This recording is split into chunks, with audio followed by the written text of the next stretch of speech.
So this week did not look like what I thought it was going to look. I had a lot of plans for this week to make it the most whimsical, fun, spring, analog, Pinterest girl, blah, blah, blah week. And Monday was great. I got to go on a wonderful picnic with my friend. It was such an enjoyable and sweet day. And then I woke up Tuesday morning feeling absolutely terrible. I caught the worst cold.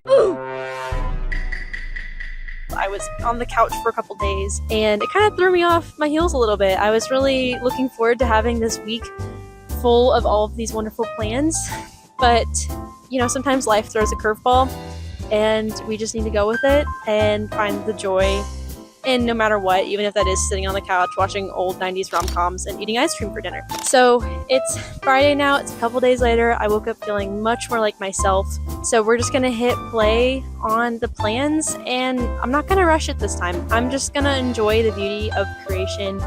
We're gonna do some fun stuff and a lot of fun recommendations that you can put into your spring that are more analog, that are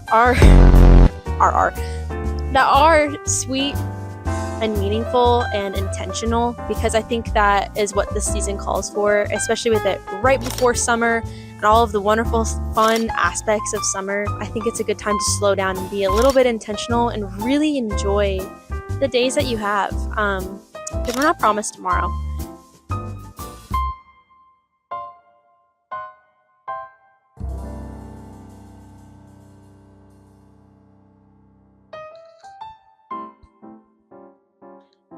Time for our spring curriculum. What do you think, Skipper? He agrees. So I thought it would be fun to just do a quick little rapid list of fun things that you can do this spring that are easy, they don't really require too much effort, are cheap, and are honestly really, really fun to do instead of scrolling on the couch, watching the same movie over and over again, and sitting in your house at 3 p.m. wishing that you had made plans, because I find myself there a lot too. One of the first ones that I think is really easy is just making coffee. If coffee isn't your thing, then tea or matcha or things like that. This morning I decided to put a little extra effort into my coffee making and I tried some new ingredients and a new recipe. It was honey, vanilla, cinnamon, but this like vanilla bourbon paste I got at Trader Joe's. So good. It was such a delight, and it really does add a fun little spark to your morning. Bonus points if you add sprinkles into your coffee, because that is extra fun. Another thing that I have tried to implement into my mornings this spring is actually getting ready. Even if I have nowhere to go, I think it's really easy to just kind of sit in your pajamas all day or just kind of throw on that t-shirt, which there are days for that. But today I decided, you know what, I'm going to get ready for the day. I'm going to put on a dress. I'm going to do my overnight curls, which don't always work, but they did today. And just put in that little bit of extra effort for yourself when it comes to getting ready. And it can also be really fun if that's putting on your favorite playlist in the morning while you're getting ready. That is something that I just love to do while I'm, throwing some makeup on, doing my hair, and getting dressed, and it just makes you feel a little bit fancier. Another super fun thing that I think everybody should do at least one time in spring, if not 2, 3, 4, 5, or 6 times, is going on a picnic. And this does not have to be complicated. It could literally be just bringing a blanket and some drinks to a park. We have a local park here in our town that we live in that I have not discovered until this year, and we've lived here for 3 years, but it is my favorite park. We go there every weekend. Go for a walk, we bring a blanket, and just sit and watch the clouds like we're in the movie Up. And it brings back all the nostalgia of being a little kid and going to the park, except it's more fun, I think, now. So highly recommend doing that, whether that's with your friends or even by yourself. Sometimes it's nice just to sit in nature and enjoy the sunshine. And even if it's bringing your homework as we're nearing the end of the school year and getting that over with in the park, what a place to do that. Speaking of picnics at the park, have you ever tried drawing while at a picnic at a park? Drawing is something that I really loved to do when I was in high school, and it's something I haven't done as much recently in my young adult life. It's fun. I'm not the best at it, but we decided to bring a sketchbook and some pencils to the park and just drew some drawings. And I would say the first 10 minutes I was very impatient and kept erasing it because I'm a perfectionist, but once we kind of got into the flow of things, it was just really fun and nostalgic and very relaxing just to sit at the park and sketch for a little bit. Another thing that you could do this spring is go to a farmer's market. They are everywhere, I feel like, in the spring season right now, especially before it gets too hot. Especially where we live, it gets hot now.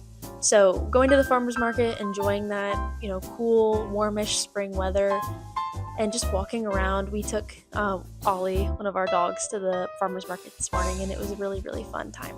Another thing that obviously I think everybody should do in the spring is getting a good book in. One of my first video actually is spring book recommendations, so if you're looking for good spring recommendations, I would definitely recommend clicking that video because I have some really good recs there. But I love reading during the springtime. I feel like, classics are really fun to read too, like Jane Austen, Pride and Prejudice. Books like that are really fun because I feel like they just encapsulate the atmosphere of spring, which are super, super fun. And I'm really looking forward to my next video because I'm going to be planning a summer book haul with some really fun summer book recommendations. But we're not there yet. So until then, getting a good book in for the spring, whatever that might be. And lastly, I would recommend just getting outside, whatever that looks like, one way or another. If that's going for a walk, if that's going for a picnic, doing the drawing outside like I mentioned, reading a book, going to get coffee and walking around with your friends.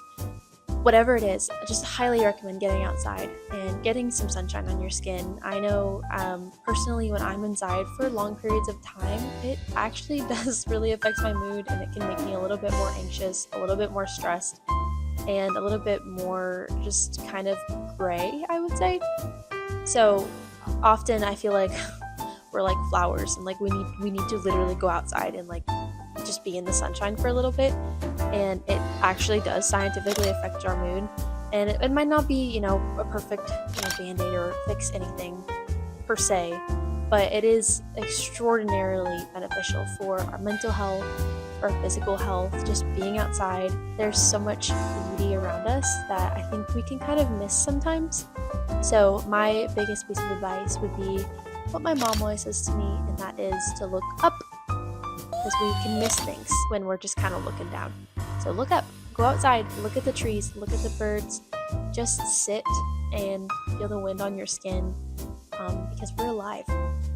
That's pretty cool. Until then, I hope that these recommendations that you can implement in some way or another into your life, and then be looking forward to a very fun summer book TBR. If you have any specific books you really like to read in the summer, if you want to put them in the comments, I'd love to see what you guys are interested in reading and things like that.